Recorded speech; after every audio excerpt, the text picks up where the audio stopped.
Hi hello ನಮಸ್ಕಾರ ಎಲ್ಲರೂ ಹೇಗಿದ್ದೀರಾ? ಹೋಪ್ ಎಲ್ಲರೂ ಕೂಡ ಚೆನ್ನಾಗಿದ್ದೀರಾ ಅಂದ್ಕೊಂಡಿದ್ದೀನಿ. Welcome back to my YouTube channel. ಯಾರೆಲ್ಲ ಫಸ್ಟ್ ಟೈಮ್ ನನ್ನ ಚಾನಲ್ ವಿಸಿಟ್ ಮಾಡಿದ್ರಾ ಪ್ಲೀಸ್ ಸಬ್ಸ್ಕ್ರೈಬ್ ಮಾಡ್ಕೊಂಡು ನೋಡಿ ಅಂತಲೂ ಹೇಳ್ತೀನಿ. ಇವತ್ತು ಗುರುವಾರ ಆಗಿರುತ್ತೆ. ನಾನು ಎದ್ದೇಳೋದೇ ಸ್ವಲ್ಪ ಲೇಟಾಗಿ ಹೋಗ್ಬಿಡುತ್ತೆ. ದಿನ 4 ಗಂಟೆಗೆ ಎದ್ದೇಳ್ತಿದ್ದೆ ಗುರುವಾರದ ದಿನ. ಇವತ್ತು 6 ಗಂಟೆ ಆಗೋಯ್ತು. ಆಲ್ರೆಡಿ ತುಂಬ ಅಂದರೆ ತುಂಬಾ ಟೈಮ್ ಆಗೋಯ್ತು. ಇನ್ನೂ ಮನೆ ಕ್ಲೀನ್ ಏನೂ ಆಗಿರಲಿಲ್ಲ. ಏನಪ್ಪ ಇವಳು ಬರೀ ಮನೆ ಕ್ಲೀನಿಂದೇ ವೀಡಿಯೋ ತೋರಿಸ್ತಾಳಲ್ಲ ಯಾವಾಗಲೂ ಅಂತ. ಆಲ್ಮೋಸ್ಟ್ 99 ಹೌಸ್ ವೈಫ್ ಅಥವಾ ವರ್ಕ್ ವುಮೆನ್ಸ್ ಯಾರೇ ಆದ್ರೂ ಲೇಡೀಸ್ದು ಫಸ್ಟು ಬೆಳಗ್ಗೆ ಎದ್ದ ತಕ್ಷಣವೇ ಅವ್ರದ್ದು ಮನೆ ಕ್ಲೀನಿಂಗ್ ಇರುತ್ತೆ. ಆಲ್ಮೋಸ್ಟ್ ಮನೆ ಕ್ಲೀನ್ ಮಾಡಿದವ್ರು ಯಾರೂ ಇಲ್ಲ ಅಂತಲೇ ಹೇಳ್ತೀನಿ. ಆಮೇಲೆ ಏನು ಮಾಡ್ತೀನಿ, ಬೇಗನೆ ಮನೆಯೆಲ್ಲ ಕ್ಲೀನ್ ಮಾಡಿಬಿಟ್ಟು ನೆಕ್ಸ್ಟು ರಾಘವೇಂದ್ರ ಸ್ವಾಮಿದು ಫೋಟೋ ಹತ್ರ ಬರ್ತೀನಿ. ಆಮೇಲೆ ದೇವ್ರ ಮೇಲೆ ಇದ್ದಿದ್ದು ಹೂವು ಇದು ಎಲ್ಲ ತೆಗಿಯೋಣ ಅಂತ ನಿಧಾನಕ್ಕೆ ತೆಗಿತಾ ಇದ್ದೀನಿ. ಇವತ್ತು ಫುಲ್ ಡೀಟೇಲಾಗಿ ಎಲ್ಲ ಪೂಜೆದೆಲ್ಲ ಆಲ್ಮೋಸ್ಟ್ ಹಿಂದಿನ ವೀಡಿಯೋಗಳಲ್ಲೆಲ್ಲ ತೋರಿಸಿದ್ದೀನಿ ದೇವ್ರದ್ದೆಲ್ಲ.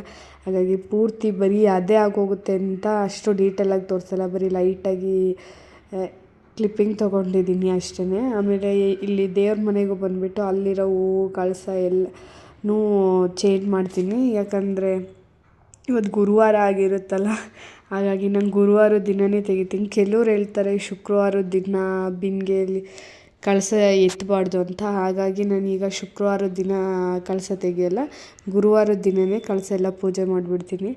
ಹಾಗೆಯೇ ಹೂವೆಲ್ಲ ತಂದಿರ್ತೀನಲ್ಲ, ಹೂವೆಲ್ಲ ಒಂದು ಪ್ಲೇಟಿಗೆ ಜೋಡಿಸ್ಕೊಂಡು ಇಟ್ಕೊಬಿಡ್ತೀನಿ. ಆಮೇಲೆ ಗಡಿ ಬಿಡಿ ಆಗೋಗುತ್ತೆ ಅಂತ ಮುಂಚೆನೇ ನೈಟೇ ಹೂವು ತೊಗೊಬರ್ತೀನಿ. ಬೆಳಗ್ಗೆ ಲೇಟ್ ಆಗಿಬಿಟ್ರೆ ಕಷ್ಟ. ಬೆಳಗ್ಗೆನೇ ಪೂಜೆ ಮಾಡೋದ್ರಿಂದ ಸ್ವಲ್ಪ ಮೈಂಡು ರಿಫ್ರೆಶ್ ಆಗಿರುತ್ತೆ, ಇನ್ನೂ ಚೆನ್ನಾಗಿರುತ್ತೆ.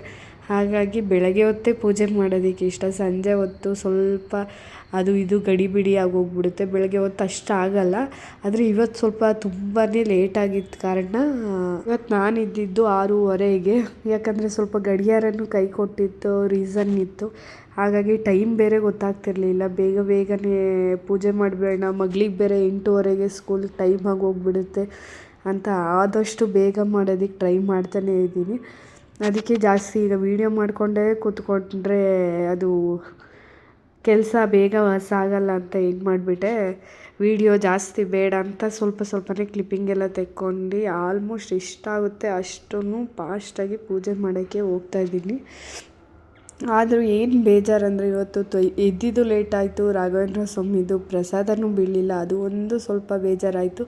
ಪ್ರತಿ ಸರ್ತಿ ಪೂಜೆ ಮಾಡಬೇಕಾದ್ರೂ ಅಷ್ಟೇ ರಾಯರು ಪ್ರಸಾದ ಕೊಡೋರು, ಆಗ ಫುಲ್ ಖುಷಿ ಆಗ್ತಿತ್ತು. ಈ ವಾರ ಸ್ವಲ್ಪ ಅಂದರೆ 4 ಗಂಟೆಗೆ ಎದ್ದು ಪೂಜೆ ಮಾಡಿದ್ದಿನ ಯಾವತ್ತೂ ಮಿಸ್ ಆಗಿರಲಿಲ್ಲ. ಆದರೆ ಈ ವಾರ ಪ್ರಸಾದ ಕೊಡಲಿಲ್ವಲ್ಲ ಅನ್ನೋದು ಸ್ವಲ್ಪ ಗಡಿಬಿಡಿಯಾಗಿತ್ತು. ಅದಲ್ದಲೆ ಬಿಸಿಬೇಳೆಬಾತ್ ಮಾಡೋಣ ಅಂತ ಈಗ ಬಿಸಿಬೇಳೆಬಾತ್ ಮಾಡಿದ್ರೆ ಆಲ್ಮೋಸ್ಟ್ ಟೈಮ್ ಹಾಗೇ ಆಗುತ್ತೆ, ಒಗ್ಗರಣೆ ಬೇರೆ ಕೊಡ್ಕೋಬೇಕು. ಹಾಗಾಗಿ ಪೂಜೆನೇ ಟೈಮ್ ಆಯಿತು. 6:30ಗೆ ಸ್ಟಾರ್ಟ್ ಮಾಡಿದ್ದು ನಾನು ಪೂಜೆನ. ಮುಗಿಯೋ ಅಷ್ಟರಲ್ಲಿ 8:15 ಆಗೋಗ್ಬಿಡ್ತು. ಹಾಗಾಗಿ ಸ್ವಲ್ಪ ಕೈಯೆಲ್ಲ ಶಿವರ್ ಆಗ್ತಿತ್ತು, ಟೈಮ್ ಆಗೋಗಿದೆಯಲ್ಲ ಅಂತ. ಅದರಲ್ಲೇ ಸ್ವಲ್ಪ ಟೈಮ್ ಮಾಡ್ಕೊಂಡು ಬೇಗನೆ ಪೂಜೆ ಮಾಡ್ತಾನೇ ಇದ್ದೆ. ಪ್ರತಿದಿನ ಪೂಜೆ ಮಾಡಬೇಕಾದ್ರೂ ರಾಯರ ಶ್ಲೋಕ ಹೇಳ್ತಾಯಿದ್ದೆ. ಈ ಸತಿ ನಾನು ರಾಯರ ಶ್ಲೋಕನೂ ಹೇಳೋಕ್ಕಾಗಲಿಲ್ಲ, ಹಾಗೆಯೇ ಪೂಜೆ ಮಾಡಿದೆ. ಅದು ಒಂದು ರೀಸನ್ ಅಂದ್ಕೊಂಡು ಇವತ್ತು ರಾಯರ ಪ್ರಸಾದ ಅದಕ್ಕೂ ಆಗಲಿಲ್ಲ ಅಂದ್ಕೊಂಡು ನಾನು ಸುಮ್ಮನೆ ಆಗಿಬಿಟ್ಟೆ. ಮತ್ತು ಇನ್ನೇನು ಮಾಡೋಕ್ಕಾಗಲ್ಲ ಅಂತ ಸುಮ್ಮನೆ ಇನ್ನೇನು ಮಾಡೋದು ಅಂತ. ನಂತರ ನಮ್ಮ ಮನೆಯವರು ಮತ್ತು ಮಗಳು ಇಬ್ಬರದ್ದು ಸ್ನಾನ ಆಗಿ ಪೂಜೆ ಮಾಡ್ತಾಯಿದ್ದಾರೆ. ಎಲ್ಲ ರೆಡಿ ಮಾಡಿಕೊಟ್ರೆ ಮಾತ್ರ ಈ ಥರ ಪೂಜೆ ಮಾಡ್ತಾರೆ, ಇಲ್ಲ ಅವರೇ ರೆಡಿ ಮಾಡ್ಕೊಂಡು ಮಾಡಲ್ಲ. ನಂತರ ಸ್ಕೂಲಿಗೆ ಬೇರೆ ಟೈಮ್ ಆಗಿದೆ. ಸ್ವಲ್ಪ ತಿನ್ನು ಮಗಳು ಅಂದರು, ಅವಳು ತಿಂತಾಯಿಲ್ಲ. ಯಾಕಂದರೆ ಅವಳಿಗೆ ಊಟ ತಿಂಡಿ ಎಲ್ಲ ಅವಳೇ ತಿಂದು ಜಾಸ್ತಿ ಅಭ್ಯಾಸ ಇಲ್ಲ. ಅವ್ರ ಅಪ್ಪನೇ ಜಾಸ್ತಿ ಅವಳಿಗೆ ಊಟ ಮಾಡಿಸೋದಕ್ಕೆ ಕಾರಣ. ಹಾಗಾಗಿ ಅವಳು ಎಷ್ಟು ಇದು ಮಾಡಿದ್ರೂ ಅವಳು ತಿಂಡಿ ತಿನ್ನಲ್ಲ, ಅವ್ರ ಅಪ್ಪನೇ ತಿನ್ನಿಸ್ಬೇಕು, ಆಗ ಅವಳಿಗೆ ತುಂಬ ಖುಷಿಯಿಂದ ತಿಂತಾಳೆ. ಆಮೇಲೆ ವೀಡಿಯೋ ಮಾಡ್ಕೋತೀನಿ ಅಂತ ಹೇಳಿದಕ್ಕೆ ನಮ್ಮ ಮನೆಯವ್ರು ನೋಡಿ ಫೋರ್ಸ್ ಕೊಡ್ತಾಯಿದ್ದಾರೆ ಡವ್ ಮಾಡ್ಕೊಂಡು. ನಂತರ ನನ್ನ ಮಗಳೂ ಅಷ್ಟೇ ವೀಡಿಯೋ ಮಾಡೋಣ ಎಪ್ತಲಾದ್ರೂ ಸ್ವಲ್ಪ ತಿಂತಾಳ ಅಂತ ನೋಡ್ತಾಯಿದ್ದೆ. ಅವಳಿಗೆ ರೈಸೇ ತೊಗೊಳ್ಳಲ್ಲ ನೋಡಿ, ಆ ಸ್ಪೂನಲ್ಲಿ ಒಂದೇ ಅಗ್ಲು ಅವಳು ತೊಗೊಳ್ಳೋದು. ಕೈಯಲ್ಲಾದ್ರೂ ಅಷ್ಟೇ ಅವಳು ತಿನ್ನೋದು ನೋಡೋಕ್ಕಾಗ್ರೀತಿನೇ ನಾವು ಮತ್ತು ನಮ್ಮ ಮನೆಯವರು ಅವಳಿಗೆ ತಿನ್ನಿಸೋದು. ಹಾಗಾಗಿ ಟೈಮ್ ಬೇರೆ ಆಗೋಗಿತ್ತಲ್ಲ, ಇನ್ನೇನು ಮಾಡೋದು ಅಂತ ಎಷ್ಟಾಗುತ್ತೆ ಅಷ್ಟು ತಿಂಡಿ ತಿನ್ನಿಸ್ಬಿಟ್ಟು ಕರ್ಕೊಂಡು ಹೋಗ್ತಾಯಿದ್ವಿ. ಇವರಿಬ್ಬರು ಮಾತ್ರ ಸ್ಕೂಲ್ ಎದುರುಗಡೆನೇ ಇಟ್ಕೊಂಡು ತುಂಬ ಅಂದರೆ ತುಂಬಾ ಲೇಟಾಗಿ ಹೋಗ್ತಾರೆ. ಅಲ್ಲಿ ಕೇಳ್ತಾನೂ ಇರ್ತಾರೆ. ಅಷ್ಟರಲ್ಲಿ ಬರಬೇಕಾದ್ರೆ ಬ್ಯಾಗ್ ಬೇರೆ ಸಿಕ್ಕಾಕೋತು ನೋಡಿ, ಅದನ್ನು ಇದು ಮಾಡ್ಕೊಂಡು ಟೈಮಾಗಿ ಗಡಿಬಿಡಿಯಾಗಿ ಹೋಗ್ತಿದ್ವಲ್ಲ ನೋಡಿ.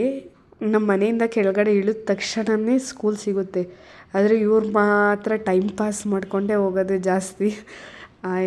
8:45ಗೆ ಸ್ಕೂಲ್ ಇರೋದು, ಆದರೆ ಇವರು 9:15, ಅರ್ಧ ಗಂಟೆ ಲೇಟಾಗಿ ಹೋಗ್ತಾರೆ. ಯಾಕಂದರೆ ಮಕ್ಕಳು ಟೀಚರ್ಸ್ ಎಲ್ಲ ಕಂಪ್ಲೀಟಾಗಿ ಬರೋದು 9:15ಗೆ. ಹಾಗಾಗಿ ಇನ್ನೇನು ಆಗೋದ್ರೇನು ಅಂತ ನಾವೇ ಸ್ವಲ್ಪ ಲೇಟಾಗಿ ಕಳಿಸ್ತೀವಿ. ಹೇಳ್ತಾಯಿದ್ದೀವಿ ಎಲ್ಲ ಮಕ್ಕಳು ಹೋಗಿದ್ದಾರೆ, ನಡ್ರೋ ಅಂತ. ಸ್ಲೋಗಿ ಹೋಗ್ತಾ ಇರ್ತಾರೆ, ಎಷ್ಟು ಹೇಳಿದ್ರೂ ಕೇಳಲ್ಲ ಅವರು. ನಿಧಾನಕ್ಕೆ ನಡ್ಕೊ ಹೋಗ್ತವ್ರು ನೋಡಿ. ಆಲ್ಮೋಸ್ಟ್ ಎಲ್ಲ ಮಕ್ಕಳು ಹೋಗಿದ್ದಾರೆ. ಬಂದರು ಅಂತ ಇದ್ದೀವಿ, ನಿಧಾನಕ್ಕೆ ನಡ್ಕೊ ಬರ್ತಾವ್ರೆ. ಫೈನಲ್ಲಿ ಸ್ಕೂಲಿಗೆ ಬಂದು ನಂತರ ನಾನು ಮತ್ತು ಪಲ್ಲವಿಕ ಬ್ಯಾಗ್ ಇಟ್ಕೊಬಂದಿದ್ದ ಕಾರಣ ಅವರು ಬರಿಗೈಲಿ ಬರ್ತಾರೆ. ಬ್ಯಾಗ್ ನೇತಾಕೊ ಬರ್ಸಲ್ಲ. ಮೊದಲೇ ಸಣ್ಣ ಇದ್ದಾರೆ ಇಬ್ಬರೂ. ಇನ್ನು ಬ್ಯಾಗ್ ಹೊತ್ತಿನೇ ಅರ್ಧ ಸಣ್ಣ ಆಗ್ತಾರೆ ಅಂತ ನೋಡಿ ಕೈ ಹಿಡ್ಕೊಂಡು ನಿಧಾನಕ್ಕೆ ಬರ್ತಾಯಿದ್ದಾರೆ. ಇವರೇನು ಜಗಳ ಆಡಬಾರ್ದು, ಖುಷಿಯಾಗಿರಬೇಕು ಅಂದರೆ ಫೋನ್ ತಗೊಂಡು ವೀಡಿಯೋ ಮಾಡ್ತೀನಿ ಅಂದರೆ ಮುಗೀತು. ಇವರಷ್ಟು ಖುಷಿಯಾಗಿ ಫ್ರೆಂಡ್ಸ್ ಥರ ಇರೋರು ಯಾರೂ ಇಲ್ಲ. ಆ ಥರ ಇದ್ಬಿಡ್ತಾರೆ. ಇಲ್ಲಾಂದರೆ ಇವಾಗ ಜಗಳ ಆಡೋಲ್ಲ. ಫಸ್ಟೆಲ್ಲ ಜಗಳ ಆಡೋರು. ನಂತರ ಮನೆಗೆ ಬರ್ತೀನಿ, ಅಯ್ಯೋ ರಾಘವೇಂದ್ರ ಸ್ವಾಮಿ ಪ್ರಸಾದನೇ ಆಗಲಿಲ್ವಲ್ಲ ಇವತ್ತು, ಸ್ವಲ್ಪ ಬೇಗನೆ ಎದ್ದು ನೀಟಾಗಿ ಪೂಜೆ ಮಾಡಿದರೆ ಇನ್ನೂ ಚೆನ್ನಾಗಿರೋದಲ್ಲ, ಗಡಿಬಿಡಿ ಆಗೋಯ್ತಲ್ಲ ಅಂತ ಹಾಗೆ ದೇವರಿಗೆ ಕೈ ಮುಗ್ದು ದೇವ್ರ ಫೋಟೋ ಎಲ್ಲ ಒಂದು ಕ್ಲಿಪ್ಪಿಂಗ್ ತೆಕ್ಕೊಳ್ಳೋಣ ಚೆನ್ನಾಗಿರುತ್ತೆ ಅಂತ ಇದು ಮಾಡ್ತೀನಿ. ಆದರೂ ಚೆನ್ನಾಗಿ ಬಂತು. ಇವತ್ತಿನ ವಿಡಿಯೋ ಹೇಗಿತ್ತು ಅಂತ ಕಮೆಂಟ್ಸ್ ಮಾಡಿ. ಪ್ಲೀಸ್ ಚಾನಲ್ ಸಬ್ಸ್ಕ್ರೈಬ್ ಮಾಡಿ ಮತ್ತು ಶೇರ್ ಮಾಡಿ, ಲೈಕ್ ಮಾಡಿ ಅಂತ ಕೇಳ್ಕೊತೀನಿ.